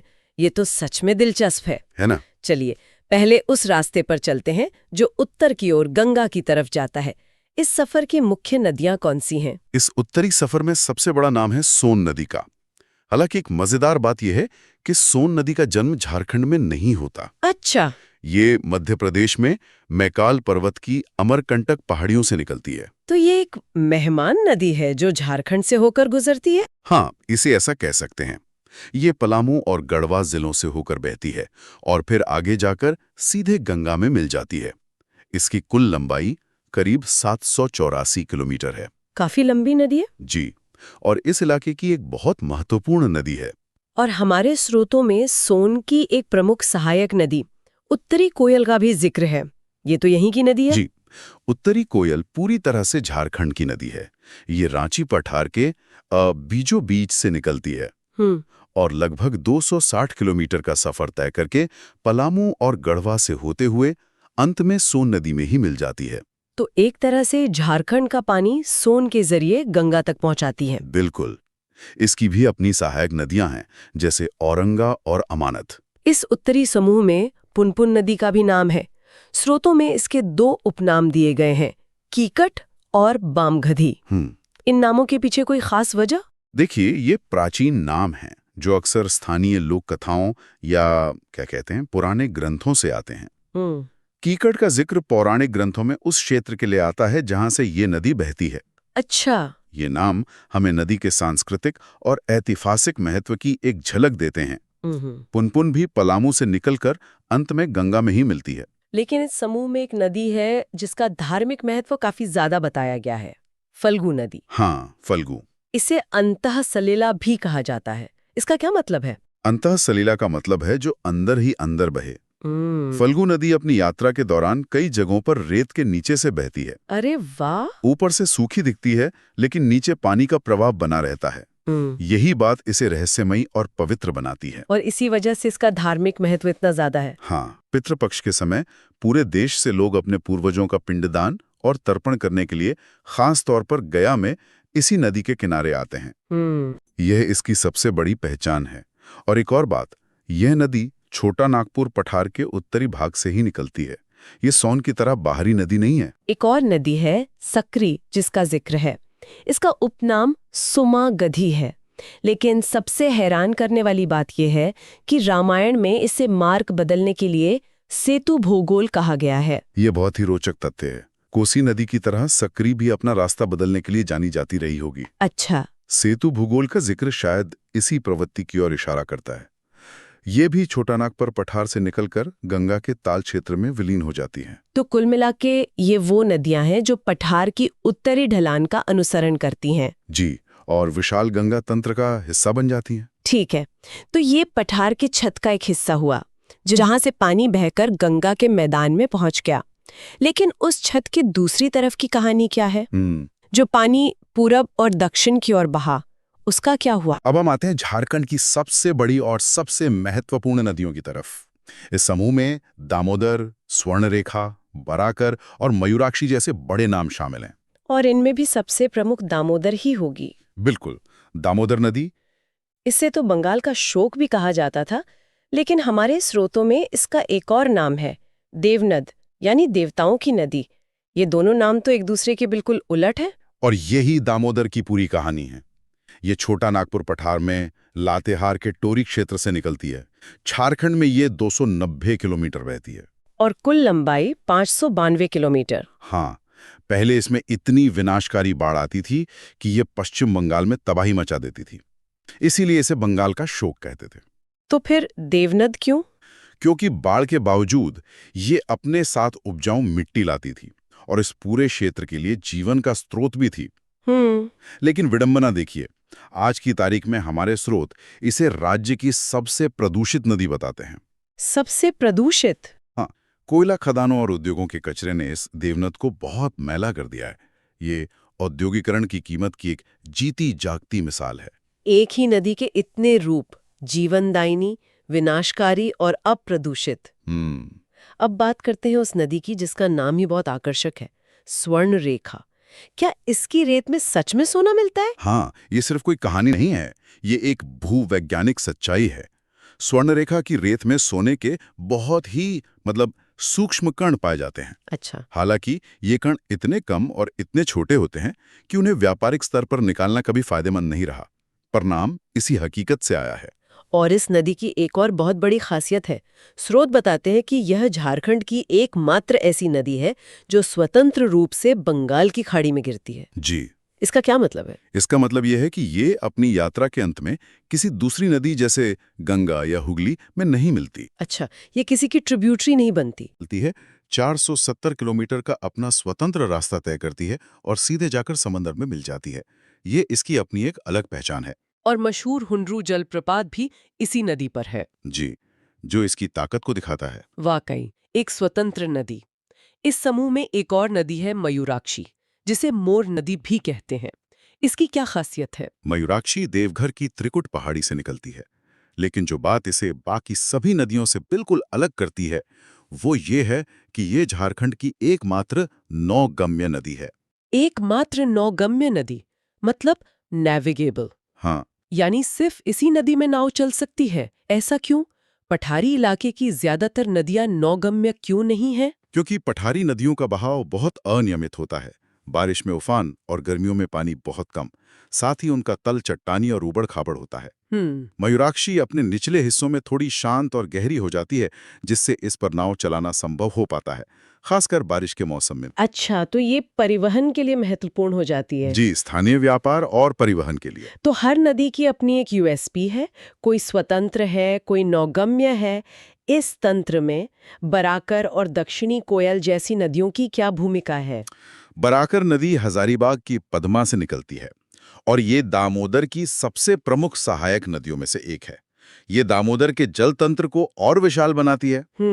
वहीं दक्षिणी कोयल, जैसा कि नाम से ही जाहिर है, दक्षिण की ओर बहती है। ये भी रांची के नगड़ी से ही निकलती है, लेकिन स्वर्ण रेखा से अलग दिशा में। अच्छा। ये आगे जाकर उड़ीसा में शंख नदी से मिल जाती है। और एक अजय नदी का भी जिक्र है जो बिहार से निकलती है। हाँ, अजय नदी बिहार के मुंगेर से निकलती है, लेकिन झारखंड के देवघर और दुमका जैसे महत्वपूर्ण इलाकों से होकर गुजरती है और फिर पश्चिम बंगाल में भागीरथी नदी में मिल जाती है। जी, ये दिखाती है कि कैसे ये नदी तंत्र राज्यों की सीमाओं से बंधे नहीं है। ये एक बड़े भौगोलिक क्षेत्र को आपस में जोड़ते हैं। तो इस पूरी पड़ताल को अगर हम समेटें तो ये साफ है कि झारखंड की नदियां सिर्फ पानी की लकीरें नहीं हैं। नहीं, बिल्कुल नहीं। ये इस पठार के भूगोल, यहाँ की चट्टानों की कहानी और मॉनसून पर इस इलाके की निर्भरता को बयान करती हैं। बिल्कुल, ये उत्तर और पूरब दक्षिण का विभाजन ही राज्य की पूरी भौगोलिक संरचना को समझने का सबसे सरल तरीका है। और हमने देखा कि हर नदी की अपनी एक पहचान, अपनी एक कहानी है। फल्गु अपने धार्मिक महत्व के लिए, स्वर्ण रेखा अपने नाम और अपनी आजाद शख्सियत के लिए, मयूराक्षी अपनी नौगम्यता के लिए, और दामोदर अपने विरोधाभासों के लिए। और यहीं पर सोचने के लिए एक बात निकल कर आती है। हमारे स्रोतों ने ये साफ किया कि दामोदर, जिसे देवनद यानी एक पवित्र नदी का दर्जा दिया गया, वही नदी आज राज्य की सबसे प्रदूषित नदी भी है। ये एक गहरा सवाल खड़ा करता है। ये हमें सोचने पे मजबूर करता है कि विकास और प्रकृति के बीच का रिश्ता कैसा होना चाहिए, खासकर झारखंड जैसे खनिज संपन्न राज्य में। सही बात है। इन नदियों ने सदियों से इस भूमि को जीवन दिया है, लेकिन क्या औद्योगिकरण की रफ्तार में हम इन जीवन रेखाओं का सम्मान करना भूल रहे हैं? भविष्य में इस संतुलन को बनाए रखने की चुनौती ही शायद सबसे बड़ी कहानी होगी। जब हम गंगा नदी की बात करते हैं तो जहन में क्या आता है? वाराणसी के घाट, प्रयागराज का संगम, हरिद्वार की आरती, मतलब उत्तर प्रदेश, उत्तराखंड, बिहार। लेकिन अगर मैं कहूं कि इस पूरी कहानी में एक ऐसा राज्य भी है जहां गंगा सिर्फ आप कहिए 83 किलोमीटर के लिए बहती है, पर उसने इस छोटी सी धारा के लिए एक ऐसी शक्तिशाली संस्था बना दी जिसका अधिकार क्षेत्र पूरे राज्य पर है। हाँ, ये अपने आप में एक पहेली जैसी बात है। झारखंड का साहेबगंज जिला, बस वहीं गंगा का स्पर्श होता है। तो सवाल उठता है कि सिर्फ 83 किलोमीटर के लिए इतनी बड़ी, इतनी ताकतवर और पूरे राज्य पर अधिकार रखने वाली अथॉरिटी क्यों? आज हम इसी पहेली की परतों को खोलने वाले हैं। बिल्कुल। आज हम झारखंड राज्य गंगा नदी संरक्षण प्राधिकरण की बनावट और शक्तियों की गहराई से पड़ताल करेंगे। हमारे पास जो स्रोत है वो झारखंड के भूगोल और पर्यावरण पर आधारित एक दस्तावेज है, और हमारा मकसद साफ है, ये समझना कि कागज पर यह संस्था इतनी मजबूत क्यों दिखती है और इसके पीछे की सोच क्या थी। तो चलिए शुरू करते हैं सवाल से कि आखिर इस प्राधिकरण की जरूरत ही क्यों पड़ी? मतलब गंगा तो सदियों से बह रही थी, फिर 2009 में ऐसा क्या हुआ कि एक नई संस्था बनानी पड़ गई? हाँ, ये टाइमिंग बहुत जरूरी है। 2009 ही क्यों? देखिए, इसकी जड़ें राष्ट्रीय स्तर पर चल रहे एक बड़े बदलाव में है। 2008-2009 के आसपास केंद्र सरकार ने गंगा को लेकर अपनी पूरी रणनीति ही बदल दी। जो पुराना गंगा एक्शन प्लान था, उसकी जगह उन्होंने गंगा को राष्ट्रीय नदी घोषित किया और राष्ट्रीय गंगा नदी बेसिन प्राधिकरण यानी NGRBA का गठन किया। प्रधानमंत्री खुद उसके अध्यक्ष बने। अच्छा, तो ये एक टॉप डाउन अप्रोच थी, मतलब केंद्र में एक बड़ी बॉडी बनी और राज्यों से कहा गया कि आप भी इसी तर्ज पर काम करें। बिल्कुल। NGRBA का मॉडल ही यही था कि गंगा सिर्फ एक नदी नहीं बल्कि एक पूरा रिवर बेसिन सिस्टम है, और इस सिस्टम का हर हिस्सा, चाहे वो कितना भी छोटा क्यों ना हो, वो महत्वपूर्ण है। झारखंड के वो 83 किलोमीटर भले ही कम लगे, लेकिन राष्ट्रीय मिशन की सफलता के लिए उन्हें नजरअंदाज नहीं किया जा सकता था। तो ये जो झारखंड राज्य गंगा नदी संरक्षण प्राधिकरण का गठन है, असल में राष्ट्रीय मिशन में झारखंड की आधिकारिक भागीदारी सुनिश्चित करने की एक कड़ी थी। तो तारीख थी 20 फरवरी 2009, और स्रोत में एक दिलचस्प बात लिखी है कि ये तारीख प्रतियोगी परीक्षाओं में भी पूछी जा चुकी है। ये छोटी सी बात क्या बताती है? ये बताती है कि राज्य की जो प्रशासनिक मशीनरी है वो इस संस्था को कितनी गंभीरता से लेती है, या कम से कम ये चाहती है कि भावी अधिकारी इसे गंभीरता से लें। ये सिर्फ एक और सरकारी विभाग नहीं है, बल्कि एक ऐसा निकाय है जिसके गठन की तारीख भी सामान्य ज्ञान का हिस्सा बन चुकी है, और इसका मुख्यालय भी किसी जिले में नहीं, सीधे राजधानी रांची में बनाया गया। सही बात है। ड्रेस इसके महत्व को और बढ़ाता है। तो 2009 में ये संस्था बन तो गई, लेकिन किसी भी संस्था की असली ताकत तो इस बात पर निर्भर करती है कि उसे चला कौन रहा है। इस प्राधिकरण की बागडोर किसके हाथ में दी गई, यहां से कहानी और दिलचस्प होती है। और यहीं पर इसकी बनावट की जो आप कहिए असाधारण बात है वो सामने आती है। स्रोत के मुताबिक इस प्राधिकरण के अध्यक्ष हैं राज्य के मुख्यमंत्री। एक मिनट, किसी मंत्री या सचिव को नहीं, सीधे मुख्यमंत्री को अध्यक्ष बनाया गया। इसका मतलब तो ये हुआ कि इसे उच्चतम राजनीतिक प्राथमिकता दी गई है ना? कागज पर तो बिल्कुल यही मतलब है। जब मुख्यमंत्री अध्यक्ष होते हैं तो संदेश साफ होता है कि ये कोई मामूली कमेटी नहीं है। इसके फैसलों को लागू करवाने के लिए राज्य की पूरी ताकत पीछे खड़ी होगी। जमीन अधिग्रहण से लेके फंड्स जारी करने तक मुख्यमंत्री के पद से जुड़े होने पर यह काम सैद्धांतिक रूप से आसान हो जाने चाहिए। लेकिन क्या इसका एक दूसरा पहलू भी नहीं है? भारत में हम अक्सर देखते हैं कि जब कोई संस्था सीधे मुख्यमंत्री या प्रधानमंत्री के अधीन होती है तो वो उनकी व्यक्तिगत रुचि पर बहुत ज्यादा निर्भर हो जाती है। अगर मुख्यमंत्री की प्राथमिकताओं में गंगा नहीं है तो ये शक्तिशाली संस्था एक झटके में निष्क्रिय भी हो सकती है। आपने बिल्कुल सही नब्ज पकड़ी है। ये एक दोधारी तलवार है। ये संरचना हाई रिस्क हाई रिवॉर्ड वाली है, और शायद इसी खतरे को समझते हुए इसे सिर्फ एक व्यक्ति पर केंद्रित नहीं रखा गया। मुख्यमंत्री अकेले फैसले नहीं लेते। तो फिर टीम में और कौन-कौन है? टीम में तो लगभग पूरी कैबिनेट ही शामिल है। स्रोत बताता है कि इसमें राज्य के पर्यावरण मंत्री, शहरी विकास मंत्री और जल संसाधन मंत्री भी सदस्य होते हैं। साथ ही नौकरशाही के जो प्रमुख हैं यानी राज्य के मुख्य सचिव, वो भी इसका हिस्सा है। अच्छा, अब ये संरचना समझ में आ रही है। ये एक तरह से विभागों के बीच होने वाली खिंचतान को खत्म करने की कोशिश है। अक्सर नदी संरक्षण का काम इसीलिए अटक जाता है क्योंकि शहरी विकास विभाग सीवरेज पाइपलाइन डालने के लिए जिम्मेदार है, जल संसाधन विभाग पानी के बहाव के लिए, और पर्यावरण विभाग प्रदूषण के मानकों के लिए, और तीनों में तालमेल ही नहीं बैठता। बिल्कुल, और ये प्राधिकरण उन सबको एक ही मेज पर ले आता है। अब कोई ये नहीं कह सकता कि ये मेरा काम नहीं है। अगर साहिबगंज में सीवरेज ट्रीटमेंट प्लांट लगना है तो शहरी विकास मंत्री भी उसी बैठक में है। अगर नदी के बहाव को लेकर कोई मुद्दा है तो जल संसाधन मंत्री भी वहीं है। ये एक मजबूरन बनाया गया तालमेल है जो इसे कागज पर बहुत प्रभावी बनाता है। पर मुझे स्रोत में एक बात और खटकी, जो इस सरकारी ढर्रे से थोड़ी अलग है। इसमें सिर्फ बाबू और नेता ही नहीं है, विशेषज्ञों को भी शामिल करने की बात कही गई है। ये तो काफी प्रगतिशील सोच है, क्योंकि अक्सर सरकारी समितियों में जमीनी हकीकत जानने वाले लोग होते ही नहीं। हाँ, और यही इस प्राधिकरण को एक खास संतुलन देता है। स्रोत के अनुसार राज्य सरकार 5 तक ऐसे सदस्यों को नामित कर सकती है जो विशेषज्ञ हों, और ये विशेषज्ञता भी खास क्षेत्रों में होनी चाहिए, जैसे नदी संरक्षण, जल विज्ञान यानी हाइड्रोलॉजी, पर्यावरणीय इंजीनियरिंग और सामाजिक संगठन। इसका मतलब ये हुआ कि फैसले सिर्फ राजनीतिक या प्रशासनिक आधार पर नहीं लिए जाएंगे। अगर नदी में पानी के बहाव पर चर्चा हो रही है तो एक हाइड्रोलॉजिस्ट वैज्ञानिक सलाह दे सकता है। अगर ट्रीटमेंट प्लांट की तकनीक चुननी है तो एक इंजीनियर बता सकता है कि कौन सी तकनीक झारखंड के लिए बेहतर है। और सामाजिक संगठन वाला पहलू तो और भी जरूरी है। नदी की सफाई सिर्फ सरकार नहीं कर सकती जब तक स्थानीय लोग न जुड़ें। एक सामाजिक कार्यकर्ता ये बता सकता है कि साहिबगंज के गांवों और शहरों के लोगों को इस अभियान से कैसे जोड़ा जाए। तो ये संरचना ज्ञान, प्रशासन और राजनीति का एक मिला-जुला मॉडल बनाने की कोशिश करती है। ठीक है, तो अब हमारे पास एक तस्वीर है, एक ऐसी संस्था जो राष्ट्रीय मिशन का हिस्सा है, जिसकी कमान सीधे मुख्यमंत्री के हाथ में है, जिसमें अहम मंत्री और अधिकारी शामिल हैं और जिसे विशेषज्ञों की सलाह भी मिलती है। अब आते हैं सबसे बड़े सवाल पर, इसके अधिकार क्या हैं? ये असल में कर क्या सकती है? इसके अधिकार और कार्यों का दायरा बहुत व्यापक है और स्रोत ने उन्हें काफी विस्तार से बताया है। सबसे पहली और बुनियादी शक्ति तो वही है जो इसके नाम में है, गंगा को प्रदूषण से बचाने के लिए जरूरी हर कदम उठाना और राष्ट्रीय प्राधिकरण के निर्देशों को लागू करना। ये इसका मूल काम है। ये तो ठीक है, लेकिन ये बहुत सामान्य बात लगती है। हर जरूरी कदम का मतलब क्या है? क्या ये बड़े प्रोजेक्ट शुरू कर सकती है? बिल्कुल। स्रोत का दूसरा बिंदु इसी पर है।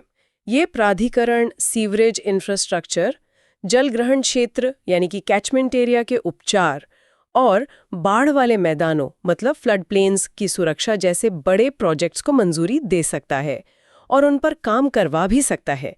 मतलब ये सिर्फ सलाह देने वाली कमेटी नहीं है, बल्कि जमीन पर निर्माण कार्य करवाने वाली एजेंसी भी है और साथ ही लोगों में जागरूकता फैलाने का काम भी करेगी। और जो प्रदूषण हो रहा है उसे रोकने के लिए क्या इसके पास रेगुलेटरी पावर है, मतलब नियम कानून लागू करवाने की शक्ति? हाँ, और ये बहुत महत्वपूर्ण है। तीसरा बिंदु कहता है कि ये प्रदूषण की रोकथाम, नियंत्रण और उपशमन से जुड़ी सभी गतिविधियों को नियंत्रित करेगा। नियंत्रित यानी रेगुलेट। इस शब्द का मतलब है कि ये नियम बना सकता है, मानक तय कर सकता है और उन्हें तोड़ने वालों पर कार्यवाही की सिफारिश कर सकता है। इसका लक्ष्य नदी की पारिस्थितिकी मतलब इकोलॉजी को मैनेज करना है। तो ये सिर्फ सफाई नहीं करेगा बल्कि नदी को गंदा होने से भी रोकेगा। बिल्कुल। यहाँ चौथा बिंदु मुझे सबसे ज्यादा दूरदर्शी लगा। ये सिर्फ नदी की सफाई या प्रदूषण रोकने तक ही सीमित नहीं है, बल्कि जल प्रबंधन की एक बड़ी तस्वीर पेश करता है। आपने सही पहचाना। ये दिखाता है कि प्राधिकरण की सोच कितनी आधुनिक है। ये सिर्फ गंगा में आ रहे गंदे पानी को साफ करने की बात नहीं करता। ये जल का पुनर्चक्रण मतलब रिसाइकलिंग और पुनर्उपयोग यानी रीयूज, वर्षा जल संचयन, रेन वाटर हार्वेस्टिंग और कैचमेंट एरिया में पानी के भंडारण को बढ़ावा देने की भी बात करता है। इसका असल मतलब क्या हुआ, एक उदाहरण से समझाएंगी? जरूर। मान लीजिए साहिबगंज शहर में एक थर्मल पावर प्लांट है जिसे बहुत पानी की जरूरत है। तो वो प्लांट सीधे गंगा से पानी लेने की बजाय शहर के सीवरेज ट्रीटमेंट प्लांट से निकले साफ किए गए पानी का इस्तेमाल करें। ये हुआ पुनरुपयोग। अच्छा।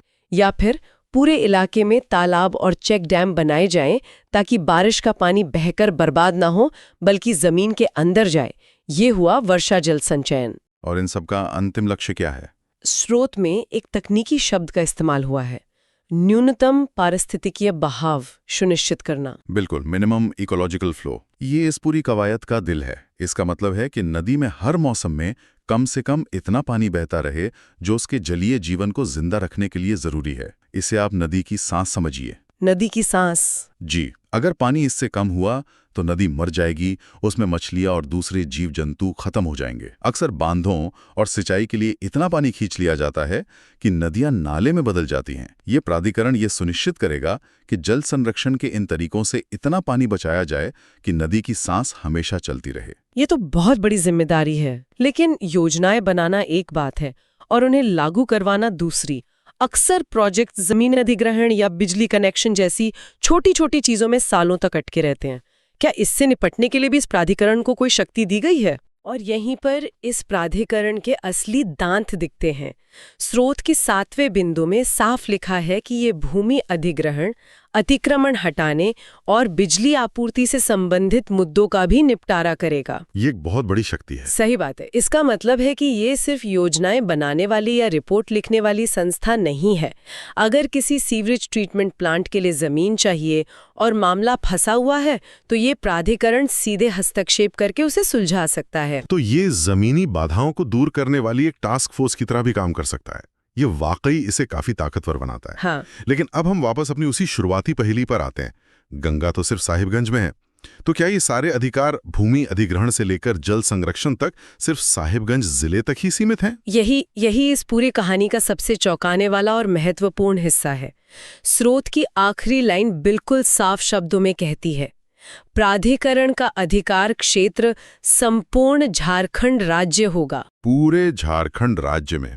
ये कैसे हो सकता है? नदी बह रही है एक कोने में और अधिकार पूरे राज्य पर। इसका क्या तर्क है? इसका तर्क वैज्ञानिक है और बहुत गहरा है। नीति निर्माता ये समझते थे कि नदी का स्वास्थ्य सिर्फ उसके किनारों पर बसे शहरों पर निर्भर नहीं करता। नदी एक अकेली इकाई नहीं है, वो अपने पूरे जल ग्रहण क्षेत्र यानी कैचमेंट एरिया का नतीजा होती है। इसे थोड़ा और आसान शब्दों में समझाएंगे? जरूर। कल्पना कीजिए कि गंगा में साहिबगंज में प्रदूषण मिल रहा है, लेकिन हो सकता है कि वो प्रदूषण दामोदर या स्वर्णरेखा नदी में छोड़ा जा रहा हो, जो गंगा की सहायक नदियां हैं या उनके बेसिन का हिस्सा हैं। और वो फैक्ट्री शायद रांची या जमशेदपुर में हो, जो साहिबगंज से सैकड़ों किलोमीटर दूर है। अच्छा। अगर प्राधिकरण का अधिकार सिर्फ साहिबगंज तक होता तो वो उस फैक्ट्री पर कोई कार्रवाई नहीं कर सकता था। मतलब बीमारी की जड़ कहीं और है और लक्षण कहीं और दिख रहे हैं। तो ये प्राधिकरण सिर्फ लक्षण का इलाज नहीं करेगा, बल्कि जड़ तक पहुंचकर बीमारी को ही खत्म करने की शक्ति रखता है। बिल्कुल। ये इस सोच को दर्शाता है कि आप नदी को राज्य की सीमाओं में नहीं बांध सकते। उसका स्वास्थ्य पूरे इकोसिस्टम पर निर्भर करता है। अगर झारखंड के किसी भी हिस्से में जंगल कट रहे हैं या भूजल का अंधाधुंध दोहन हो रहा है तो उसका असर देर सवेर गंगा पर भी पड़ेगा। इसीलिए इस प्राधिकरण को पूरे राज्य की जल और पर्यावरण नीतियों पर नजर रखने और हस्तक्षेप करने का अधिकार दिया गया है। ये एक बहुत ही समग्र और दूरदर्शी दृष्टिकोण है। तो आज की चर्चा को अगर समेटें तो झारखंड राज्य गंगा नदी संरक्षण प्राधिकरण सिर्फ नाम का प्राधिकरण नहीं है।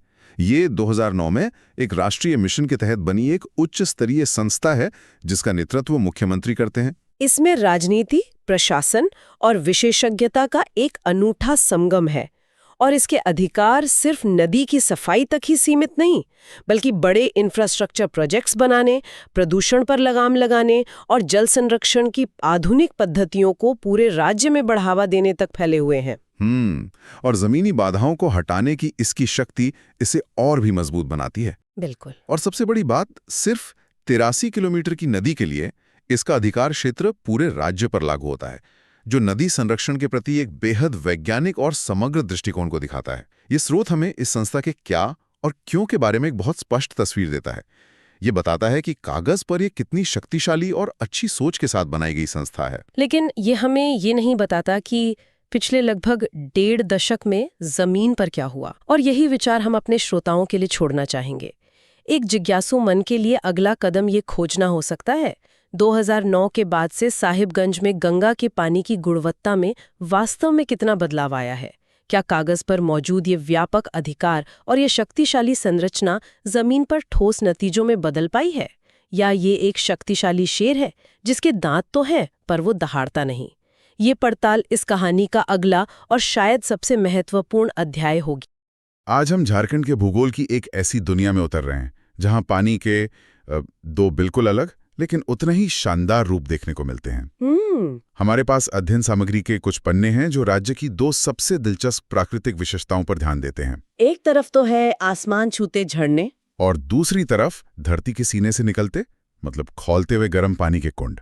और इन पन्नों के जरिए हमारा मकसद सिर्फ जगहों के नाम जानना नहीं है, बल्कि झारखंड के इस प्राकृतिक सुंदरता के पीछे जो भूगोल है उसे समझना है। बिल्कुल। हम ये पता लगाएंगे कि वो कौन सी नदियां हैं जो इन झरनों को जन्म देती हैं, या वो कौन सी भूवैज्ञानिक हलचल है जो पानी को 88 डिग्री सेल्सियस तक गर्म कर देती है। और इनसे जुड़ी कहानियां क्या हैं? हाँ, तो ये झारखंड के जलीय खजाने की एक गहरी खोज होने वाली है। बिल्कुल, ये एक तरह से विरोधाभासों का सफर है ना?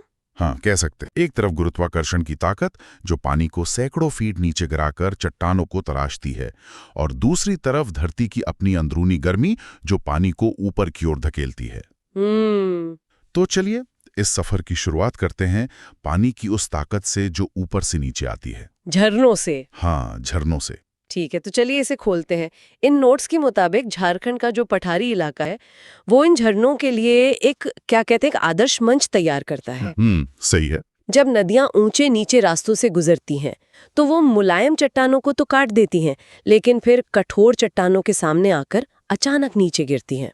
और वहीं एक झरने का जन्म होता है। जी, और इस सूची में जो पहला नाम है वो अपने आप में ही सबसे खास है। हाँ, हम बात कर रहे हैं बुढ़ा घाघ या लोधा घाघ जलप्रपात की। बुढ़ा घाघ ये लातेहार जिले में है, और इन नोट्स के हिसाब से ये झारखंड का सबसे ऊंचा जलप्रपात है। सबसे ऊंचा? हाँ, इसकी ऊंचाई 137 मीटर है और ये उत्तरी कोयल नदी पर स्थित है। 137 मीटर।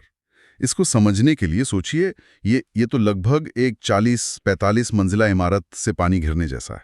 बिल्कुल, कल्पना करना भी मुश्किल है कि जब इतना पानी एक साथ नीचे गिरता होगा तो उसकी आवाज और उसका दृश्य कितना जबरदस्त होता होगा। सच में। और यही बात इसे इतना महत्वपूर्ण बनाती है।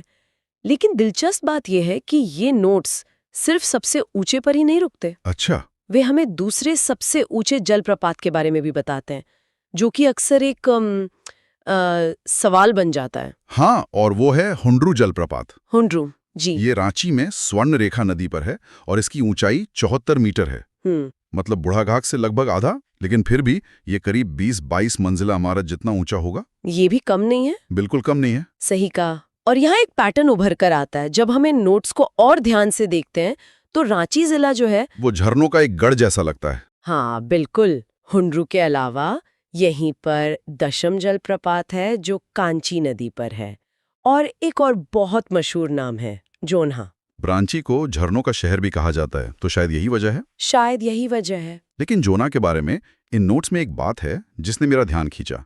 इसे गौतम धारा भी कहते हैं। इसके पीछे कोई खास वजह? हाँ, और यहीं पर भूगोल और संस्कृति का मेल होता है। इन नोट्स में एक मान्यता का जिक्र है कि भगवान गौतम बुद्ध ने इस झरने में स्नान किया था। ओह, अच्छा। इस एक मान्यता की वजह से ये जगह सिर्फ एक पिकनिक स्पॉट या एक खूबसूरत झरना नहीं रह जाती, बल्कि ये एक तीर्थ स्थल का दर्जा पा लेती है। मतलब ये उस जगह की पूरी पहचान बदल देती है। बिल्कुल। ये तो बहुत दिलचस्प है।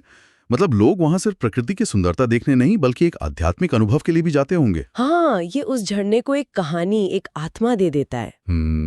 बिल्कुल। और ये झरने सिर्फ अकेले में ये नदियों और उनके संगम की कहानी भी कहते हैं। जैसे इन पन्नों में रजरप्पा जलप्रपात का जिक्र है। ये रामगढ़ में है और ये दामोदर और भेरवी नदी के संगम पर स्थित है। अच्छा, दो नदियों के संगम पर। हाँ, ये सिर्फ एक झरना नहीं बल्कि दो नदियों के मिलन का उत्सव है। इसी तरह खूंटी जिले में पंचगढ़ नाम का झरना है। पंचगढ़, जैसा कि नाम से ही लग रहा है, पंच मतलब 5। तो क्या वहाँ 5 झरने हैं? जी हाँ, स्रोत बताते हैं कि यह बनाई नदी पर स्थित 5 जलप्रपातों का एक समूह है। वाह! सोचिए, एक ही जगह पर 5 अलग अलग धाराओं का पानी एक साथ गिर रहा हो। हर झरने का अपना एक अलग संगीत होता है। पंचगढ़ में तो पूरा एक ऑर्केस्ट्रा बजता होगा। कह सकते हैं। वाह! इन नोट्स में एक और चीज है जो बहुत काम की लगती है। कुछ नामों के आगे एक तारांकन मतलब एक स्टार का चिन्ह बना हुआ है। बुढ़ा घाघ, हुंड्रू, दशम, जोन्हा, हिरणी, ये क्या दर्शाता है? चाहती है कि इसका कोई और भी मतलब है? हाँ, ये हमें बताता है कि कौन सी जगह सिर्फ भौगोलिक रूप से ही नहीं, बल्कि सांस्कृतिक और प्रशासनिक रूप से भी झारखंड की पहचान का एक अहम हिस्सा मानी जाती हैं। अगर कोई सवाल बार बार पूछा जा रहा है, तो इसका मतलब है कि वो जगह उस राज्य की आत्मा से जुड़ी हुई है। ये सिर्फ फैक्ट्स नहीं, बल्कि पहचान के प्रतीक हैं। क्या बात है! ये तो सोचने का एक बिल्कुल नया नजरिया है। तो ये तो हुई पानी की उस ताकत की बात जो ऊंचाई से गिरकर सब कुछ तराश देती है। लेकिन जैसा हमने शुरू में कहा था, झारखंड में पानी का एक और रूप है जो बिल्कुल उल्टा है। हाँ, ये नीचे से ऊपर आता है और अपने साथ धरती की गहराई की गर्मी और राज लेकर आता है। और ये उतना ही फैसिनेटिंग है। हम बात कर रहे हैं गर्म जलकुंडों की। गर्म जलकुंड? आसान भाषा में कहें तो ये वो जगहें हैं जहां जमीन के नीचे का पानी किसी दरार या रास्ते से सतह पर फूट पड़ता है। लेकिन ये पानी इतना गर्म क्यों होता है? क्या इसके नीचे कोई आग जल रही है? एक तरह से कह सकते हैं। इन नोट्स में इसका वैज्ञानिक कारण बहुत साफ दिया गया है। अच्छा। इसका संबंध भूमिगत मृत ज्वालामुखियों और उनमें मौजूद रेडियोधर्मी खनिजों से है। जब पानी इन खनिजों के संपर्क में आता है तो वो गर्म हो जाता है? हाँ, और क्योंकि इस पानी में कई तरह के खनिज और गंधक यानी सल्फर घुले होते हैं, इसलिए ये और भी खास हो जाता है। और इन्हीं में से एक जगह है जो इन नोट्स के हिसाब से पूरे भारत में अपनी एक अलग पहचान रखती है। बिल्कुल, हजारीबाग में स्थित सूरजकुंड। सूरजकुंड ये भारत का सबसे गर्म जलकुंड है। इसका तापमान 88 डिग्री सेल्सियस यानी 190 डिग्री फ़ारेनहाइट तक पहुंच जाता है। 88 डिग्री सेल्सियस? एक मिनट, पानी तो 100 डिग्री पर उबल जाता है। जी, मतलब ये पानी उबलने से सिर्फ 12 डिग्री दूर है। क्या इसमें सच में कोई नहा सकता है, या ये सिर्फ दूर से देखने के लिए है? आपका सवाल बिल्कुल जायज है। ये तो खतरनाक हो सकता है। सीधे मुख्य कुंड में नहाना तो संभव नहीं है, लेकिन वहाँ अलग अलग कुंड बने हुए हैं जहाँ पानी का तापमान थोड़ा कम होता है। लेकिन इस गर्मी का एक और पहलू भी है जो इसे भूवैज्ञानिक आश्चर्य से कहीं ज्यादा बना देता है। और वो क्या है? इन स्रोतों के अनुसार इन जलकुंडों के पानी में रोगनाशक शक्ति पाई जाती है। रोगनाशक? हाँ, माना जाता है कि इसमें नहाने से गठिया, खून की कमी और खास तौर पर त्वचा से जुड़ी बीमारियों में आराम मिलता है। अरे वाह! तो यहाँ विज्ञान, भूगोल और स्वास्थ्य का एक अद्भुत संगम देखने को मिलता है। वाह! वैसे वही बात आ गई जो हमने जोड़ना झरने के बारे में की थी। एक प्राकृतिक स्थल जो आस्था और अब सेहत से भी जुड़ गया है। ये सिर्फ एक गर्म पानी का सोता नहीं, बल्कि एक प्राकृतिक अस्पताल जैसा है। सही पकड़ा है आपने। और जैसे रांची झरनों का केंद्र था, वैसे ही इन पन्नों को देखकर लगता है कि दुमका जिला गर्म जल कुंडों का एक केंद्र है। अच्छा, दुमका में भी कई हैं? हाँ, यहाँ रानी बहल, झुमका, तापात पानी, झरिया पानी और ततलोई जैसे कई कुंड मौजूद हैं। और एक पैटर्न और भी है, कई जलकुंड नदियों के किनारे स्थित हैं। बिल्कुल। जैसे हजारीबाग का टाइगर प्रपात, जो एक गर्म जलकुंड है, बराकर नदी के तट पर है। दुमका का रानी बहल मयूराक्षी नदी के किनारे है, और धनबाद का तितुलिया दामोदर नदी के पास। इसका कोई खास मतलब है? हाँ, ये जमीन के ऊपर बहने वाले पानी और जमीन के नीचे के पानी के बीच के गहरे रिश्ते को दिखाता है। अच्छा। नदियां अक्सर भूगर्भीय फॉल्ट लाइंस यानी दरारों के ऊपर से बहती हैं, और यही दरारें भूमिगत गर्म पानी को सतह तक आने का रास्ता देती हैं। तो ये अक्सर आसपास पाए जाते हैं? जी। और यहाँ भी हमें वो तारंकन चिन्ह दिखता है। सूरजकुंड और टाइगर प्रपात दोनों पर स्टार लगा है। हाँ, जो फिर से इस बात पर मोहर लगाता है कि भारत का सबसे गर्म जलकुंड होना और उसकी भौगोलिक स्थिति कितनी महत्वपूर्ण मानी जाती है। बिल्कुल, यह झारखंड की भूवैज्ञानिक विशिष्टता का एक बड़ा प्रमाण है। तो इस सब का क्या मतलब निकलता है? इन चंद पन्नों से हमने झारखंड की दो बिल्कुल अलग लेकिन शक्तिशाली प्राकृतिक पहचानों को समझा। एक तरफ बुढ़ाघाघ जैसा राज्य का सबसे ऊंचा झरना है, जो ऊंचाई और बहाव का प्रतीक है, और दूसरी तरफ सूरजकुंड जैसा देश का सबसे गर्म जलकुंड, जो धरती की आंतरिक गर्मी और ऊर्जा का प्रतीक है। ये सूचियां महज नामों का संग्रह नहीं है। ये हमें झारखंड के भूगोल, यहाँ की शक्तिशाली नदियों जैसे दामोदर, स्वर्णरेखा, उत्तरी कोयल और उनकी ताकत के बारे में बताती हैं। ये हमें दिखाती हैं कि कैसे एक ही भूमि पर प्रकृति इतने विविध रूप में मौजूद हो सकती है और कैसे ये भूगोल वहाँ की संस्कृति, इतिहास और स्वास्थ्य से जुड़ी मान्यताओं को आकार देता है। बिल्कुल सही। एक ही राज्य में ऊंचे पठार से गिरता ठंडा पानी भी है और धरती के भीतर से निकलता खौलता हुआ औषधीय पानी भी। हाँ, प्रकृति के ये दोनों चरम रूप एक साथ मिलना ही अपने आप में अद्भुत है। हाँ, और ये जानकारी सिर्फ याद करने के लिए नहीं है, ये हमें उस क्षेत्र के पूरे इकोसिस्टम को समझने में मदद करती है। सही बात है। नदियाँ और झरने जीवन रेखाएं हैं, तो गर्म जलकुंड भूतापीय गतिविधि के जीते जागते सबूत। ये एक बहुत ही जीवंत भूविज्ञान का प्रमाण है। इन स्रोतों ने हमें इन प्राकृतिक स्थलों के क्या और कहाँ के बारे में तो बता दिया, लेकिन एक सवाल है जो अब मेरे मन में घूम रहा है। क्या? किसी राज्य में इतने सारे महत्वपूर्ण जल स्रोतों की मौजूदगी, चाहे वो झरने हों या औषधीय गर्म कुंड, वहाँ के स्थानीय समुदायों की जीवन शैली, उनके पर्यटन के मॉडल और पर्यावरण को बचाने की उनकी रणनीतियों को कैसे प्रभावित करती होगी? ये एक बहुत ही महत्वपूर्ण सवाल है। इन स्रोतों ने हमें नींव दी है, लेकिन असल कहानी तो इन प्राकृतिक अजूबों और वहां रहने वाले लोगों के बीच के रिश्ते में छुपी है। ये पता लगाना कि ये प्राकृतिक खजाना उनके लिए वरदान है या एक चुनौती, ये आगे की खोज के लिए एक बेहतरीन विषय हो सकता है। इसी विचार के साथ हम आज की ये चर्चा यहीं समाप्त करते हैं।